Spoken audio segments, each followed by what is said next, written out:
Well, hello, everybody. It's my pleasure to bring this week's update for YourTV with respect to the situation in the City of Belleville with the COVID-19 virus outbreak and how we're handling and whatnot. This week, Belleville City Council met again for the first time in person since our meeting back on March the 20th, where since then we've been meeting electronically. We met in person for our 2020 operating budget to finalize this year's tax rates and the budget. Normally we do that in April, but because of COVID-19 and the fact that everything has changed, we pushed it back until July, and it was a good thing, and I'll get that get to that in a moment. But from the very beginning of this pandemic, we have been concerned about the impact on residents and businesses, particularly the financial impact. We're also concerned about the mental impact and people's jobs and their safety and getting around the community and all the things that are there. But we were also very concerned about making sure our economy could survive this and come out the other side, and that people got those supports. So, we've deferred property taxes for a number of people. It's going to be totally about 6 months that we've done it. But we took a hit to the city of about $340,000 by waiving bag tags and then giving people free garbage pickup. That came to about $340,000 in extra tonnage that was picked up, but also in the loss of bag tag revenue. We've made free parking available in the city, and we've reduced our enforcement because more people are at home now and they have more family members at home. And then we've also gone to free transit. And so that has been, a cost to us as we've gone along.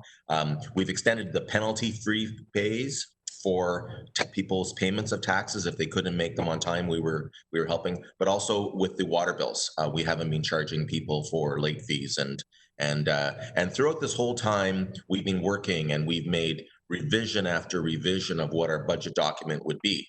And I have to really tip my hat to our city staff who have worked so hard, particularly those in finance. But there were some advantages in setting the budget late.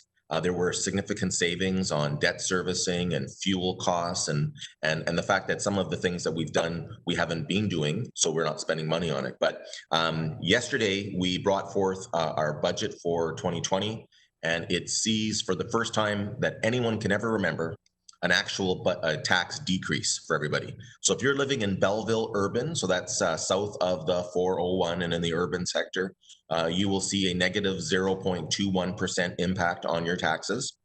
If you're in Canafton urban, so north of the 401 and some of those new subdivisions, you will see a negative 0.25% tax impact. If you're in rural parts of Canafton, so within that area, Foxborough and Canafton areas, a negative 0.02% tax impact. And if you were in rural Belleville, a negative 0.61% tax impact. So we've had tax relief right across the board: farms, commercial, residential, industrial, multi-residential. Everyone will see a savings this year. And I think that just shows that City Council understands the significance of these times, understands the strains, and we are committed to helping our residents and our businesses get through this financial situation. It's not all bad in the sense of it doesn't mean that we've cut a lot of things. Certainly we have reduced some things. You will see that our grass is not cut as often as you may have seen in the past, and that we have less staff that are emptying garbage cans, and they're getting to it, but they maybe not as quickly as you've seen in the past. But we've reduced our summer workload by 2/3. We haven't hired 2/3 of the staff that we normally do, but we've been able to redeploy staff from other areas. And that's why I say that we really done this by working with our staff cooperatively and collaboratively.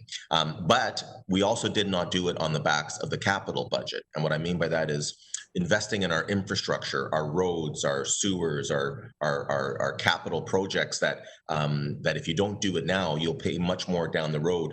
We still are proceeding with a full range of capital budget projects, over $35 million in this year. That was approved back in the fall.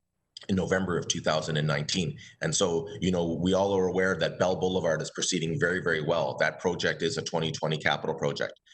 Next week, on July the 15th, we will be starting Avondale Road from Dundas Street north, eventually to Harder. But that project will start. Farnham Road in Thurlow Ward, we're doing the design work for improvements of that road from Maitland all the way to Scott. We're going to continue doing our traffic light synchronization, and that's a very expensive process. We're making improvements to our trails and our parks. The Thurlow ball diamonds are being replaced, and we're proceeding with our work on the transit terminal. We have dozens and dozens of new bus stops that we are building, as well as shelters on them. We're doing stormwater upgrades, and most importantly, we're protecting against flood prevention in the future. While we've been lucky this year, Mother Nature's been good to us for the Bay of Quinte. We still have to be prepared for future years so we don't have what happened in the past. All those activities are still going on. We're funding all of the agencies and the boards that the city supports. But at the same time, we brought in an exceptional budget because of these exceptional times. And I hope that everyone in the city appreciates that. It's a lot easier to say yes to people when they ask for things. This year we've had to say no, but I know that everybody's going to support us and appreciate that. Again, if you have any questions about that, you can contact myself through my office or anyone on City Council. But we appreciate everyone's assistance, and we hope that this year's budget is an indication that Belleville City Council understands, and we're committed to working with everybody. Before I sign off this week, I just want to talk about something going on this weekend. So COVID has made a lot of changes for us in Belleville, including for the Chamber of Commerce and the normal events that happen in the city. Normally, we would be looking forward to the big waterfront festival starting this weekend with music and food and the amusement rides and visitors from different parts of the world and all those things. And we can't do that this year because of the restrictions. But the Belleville Chamber has pivoted very well, and they are bringing forth something called the curbside culture, which is a chance for us to go back to times before where we used to have Folklorama, and we used to be able to go to different areas of the city and try different food. But this is a passport that you can pick up at the chamber office of the log cabin, or you can pick up at restaurants around the city. I'd encourage you to go to the discoverbelleville.ca website and check out the waterfront festival activities. But in this passport is for different areas of the city where you can go and you can try different foods in a socially responsible way with distancing and an outdoor to take the food to take away or to go. And so I encourage you to get this and go around, support these businesses. It's going to be a different summer because of COVID, but we're not going to give away all of our traditions. And I want to thank the Chamber of Commerce and all the organizations for how they've pivoted during these times. And instead of doing what they normally do, they're doing something a little different, but it's going to be okay. And we're all looking forward to next year when we can gather again together as a community and enjoy it. I hope everyone had a wonderful Canada Day last week. Again, I thank the residents for their support. We are working hard for you, and I hope that this week's budget demonstrates that. And I want to thank YourTV again for this opportunity to speak with you. And I'll look forward to getting in touch with you again next week.